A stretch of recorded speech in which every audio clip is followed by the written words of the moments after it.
Welcome to the Clearly Christian Podcast with Dr. Cy Smith. It's time to know more so you can say no more. It's time for the Clearly Christian Podcast. Here's your host, Dr. Cy Smith. I'm Dr. Cy Smith, and this is Clearly Christian, a podcast about what it means to see the world from God's perspective and the impact this has on training the next generation to live a life consistent with a biblical worldview. If you've been listening and you like what you hear, I hope you'll hit the subscribe button or leave a review. That'll let others know the show's worth checking out, and it'll help spread the word, serve our mission to make a difference. So thank you again for being here, and thank you for helping us to spread the word.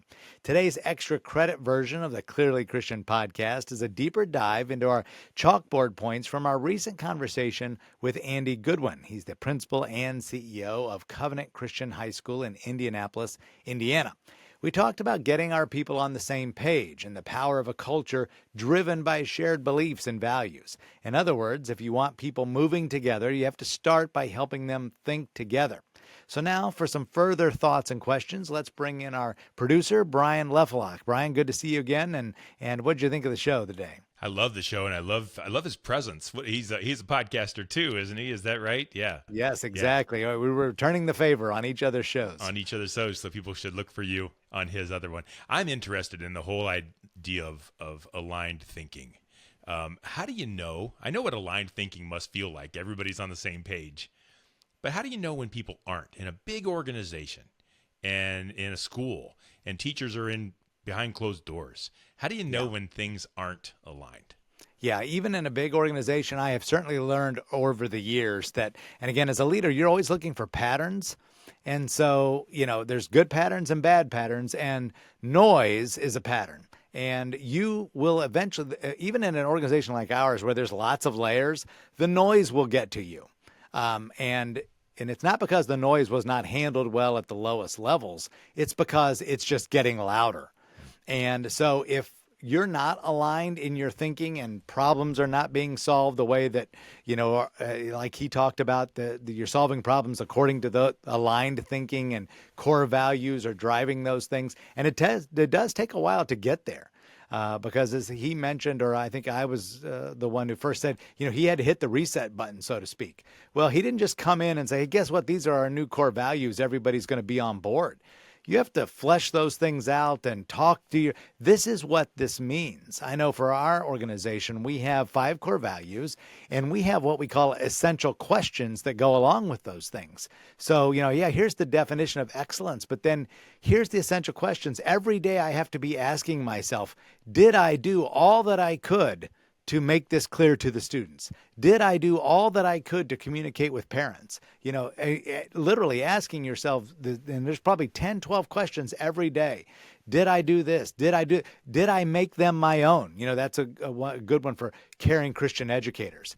Did I make this child my own? Because if you've made them your own, then I know that you've walked out what it is that we were trying to get you to. And if you didn't, there'll be enough noise there where the customer will start to feel it. And boy, something doesn't feel right. This school is not delivering on some of the things that it says it is. And I ran into it here. I ran into it there. I ran into it here. And so you'll hear about it, eventually. So I don't want to say it's as simple as no news is good news. But in a sense, there is some truth to that, because if we're clicking the way we should, I shouldn't hear any patterns of noise that cause me concern. Yeah, and as you go through those, he also talked about, and he did talk about the core values on the walls, and yet people don't always look at them. They kind of become white noise and things of that sort. He mentioned student-centered core values, and I know core values a lot of times, especially long ago organizations, core values last. Yeah. And they might have been put together by higher ups, or they might have been put together in different times and different students and different cultures. Yeah.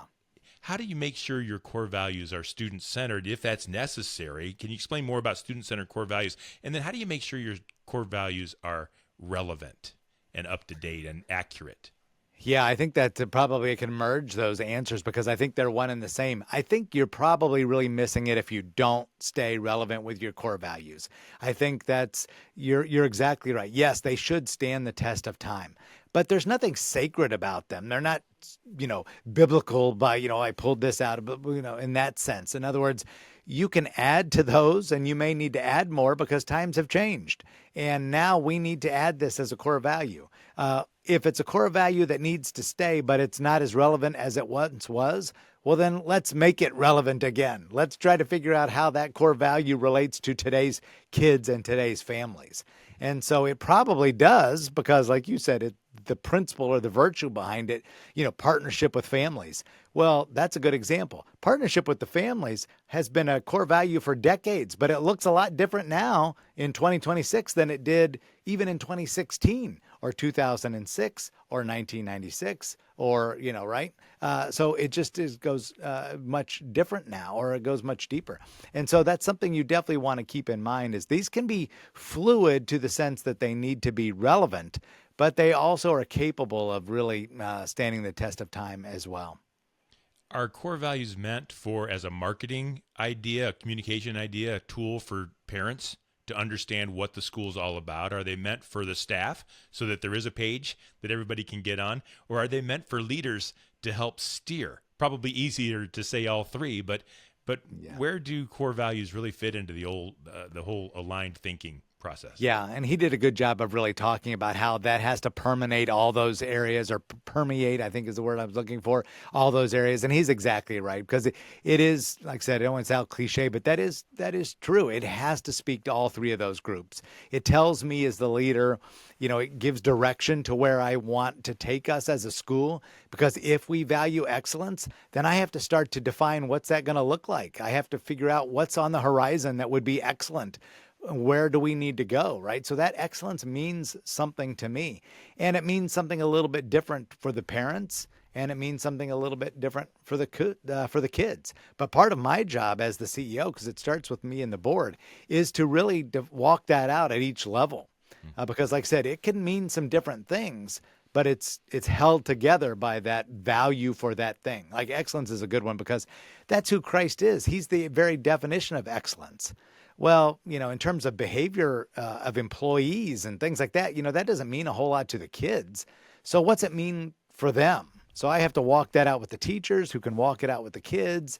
So I don't really get immune from any of those. It touches me, but yet it definitely touches the kids in different ways, closer to their levels. But yeah, I think it's really for all of us, even the school board, and say, hey, what's it mean to you to be a partner with a family, or to be a caring Christian educator, or spiritual formation? That's another one of our values, that we want to help kids mature in their relationship with Christ. What's that look like for me? What's my obligation there? The parents, of course, as well. Are you doing what you're supposed to be doing at home? Because you have some responsibility there. This doesn't mean this is an MCS core value and you get to say, well, it's not my core value.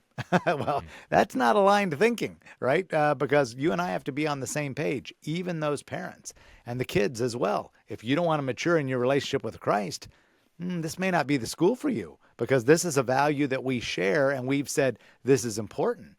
So this helps us move in the same direction, because if, like I said, we don't have to think the same on every issue, but we do definitely have to be in agreement on those things are important to us, that we partner with those families, that we're growing in Christ, mature spiritually, that we're caring about kids the way as if they were our very own. Our biblical worldview is priority number one, and we do value excellence because we think that reflects God's glory. So we do have to think alike on those things. I think it makes sense. I think this might be right. See if you agree that your core values and the perspective and the worldview, I mean, the Bible teaches MCS and Christian education what needs to happen. Those core values probably don't need to change very often, do they? Right. No, they don't. They in other schools, maybe you're trying to attract audience or multiple people. Maybe you have to change with culture. But when you're standing on the Bible, and that's probably for students too. Like once you have a biblical perspective, that's not going to change much. That's a rock to build on. Right. I found, I do a lot of accreditation visits, as we talked about there at the close, and I've been in a lot of Christian schools in 34 years, and we may semantically call them different things. They may have different names, but yeah, they're all traced back to the same root principles. This is the driver, because it's a core biblical, it's a thing we share as Christians, right? It's the reason we exist. if your school doesn't share those, then why aren't you just the average government school down the street searching for whatever may be important to your community? At that Well, time. you've said, yeah, that's different, right? And that's one thing that's big different. The community of, XYZ Mississippi has a whole different, perhaps, set of core values than, Worcester, Ohio, or Hartford, Connecticut, or something like that, and so that community has to rally around whatever they think's important to them, not the Christian school. This is driven by the shared understanding of God's word and that commitment to that, saying, if it's true for you in Mississippi and Connecticut and Worcester High, then it's true for us as well. And so it's got to be easier to keep the staff and everybody on the same page. And so he did talk about, and this will be my last question for you, Andy talked about this thing called charitable dialogue. And he kind of said at the same time, he said, speak truth, but not just to be right. And I'm interested in what you think that is. What is charitable dialogue? Dig deeper into that a little bit. Maybe what isn't it? Explain a little bit more about what he was talking about with charitable dialogue. Yeah, it's a good point, and it's a phrase that I wasn't familiar with as well until we had some good conversations and things like that. And really, like I tried to couch it in one of my questions, this idea of, hey, we thinking alike doesn't always mean thinking the same. And so how do we merge or how do we come to that consensus point where we know that we're together on this issue, but we're not exactly alike on this issue? And that's maybe a fine line, but I remember this happened to me just maybe a year or two ago, where I remember a case with a parent that, boy, the parent did something that was what I felt like was like, wow, that's just not in alignment with who we are, right? And they didn't see it that way. So he and I needed to have a conversation one-on-one, and we needed to engage in charitable dialogue to say, I'm the CEO here, and you're going to have to go with me on this one, but let me explain the school's position, because I'm not going to just hit you over the head with here's how to be compliant because your behavior in this way was out of bounds for Mansfield Christian School. That wasn't my approach at all. I mean, I brought him in, after school, and we sat down man to man and had what I like to think was a very great session of charitable dialogue, where I was able to explain the school's position on this issue and explain to him how we viewed it and how his position didn't align with the school's thinking here. And he, to his credit, really listened well, and he told me his side and why he, felt this way, and I told him my side. But then he quickly, understood that, okay, I don't get to define that here. Even though I am the customer, I kind of have to decide, am I going to see it like Dr. Smith and learn to agree with him, or am I going to get mad and take my ball and go home, so to speak, right? And to his credit, he just did a great job of listening and said, hey, you know what? I understand, Dr. Smith, and I'm on board. I'm a team player. We want to be a part of this school family. And so, yep, that's not going to happen again. And, appreciate you handling it the way you did and not writing me a nasty email or, discipline me in some way, shape, or form, whatever, somebody might imagine. We were able to come together and have a really nice conversation about that. So we didn't agree exactly on that issue, but we definitely were thinking big picture aligned. And at the end of the day, we have to be here as brothers in Christ. And so that's maybe a good example of charitable dialogue that I can see, that not always exactly the same, but definitely aligned in where we want to be at the end of the day. So yeah, good question. And I think that's one that's a challenge for Christian schools, because we have to do a better job at that. And I think private schools can be guilty of saying, listen, it's my way or the highway, because we do have such great freedom in who our customer base is. And so we can really get each other, we can do a good job of keeping each other on board and moving in the same direction, but we can also be very quick to say, you know what, you're not in alignment, goodbye. And we've got to learn to do a better job, like what Andy was saying, to saying, hey, we can come together on this and maybe not just agree to disagree, but move in the same direction without being exactly the same here, and show each other this charitable dialogue, this real love for each other, but also a bigger commitment to the organization. Great Great question. Well, thank you again for joining me today on the Clearly Christian podcast. I trust that now you know more about how transformation happens when thinking changes, both for the individuals and the organization. Again, if you like the show, let us know by following or subscribing. Maybe hit the like button for me. Let others know the show's worth checking out too. It certainly makes a difference. I'd really appreciate that. Remember, the only way we're going to turn things around in our country is to increase the number of people who hold a biblical worldview and are able to live that out. The greatest hope we have to get there is Christian education. I'm Dr. Cy Smith, and this has been Clearly Christian. Thank you for listening to the Clearly Christian podcast with Dr. Cy Smith. Hear more episodes at clearlychristianeducation.com. If you'd like more information about Christian education in your neighborhood, or if you're interested in education opportunities at Mansfield Christian School, or if you agree with Dr. Smith and want to help him in his mission to influence and awaken Christian America, you can send Dr. Smith an email through the clearlychristianeducation.com website. Message him on the Clearly Christian LinkedIn or Facebook page, or call the Clearly Christian Connection line at 419-756-5651. This has been the Clearly Christian Podcast with Dr. Cy Smith on clearlychristianeducation.com, brought to you in conjunction with Mansfield Christian School, a Bryan Media production.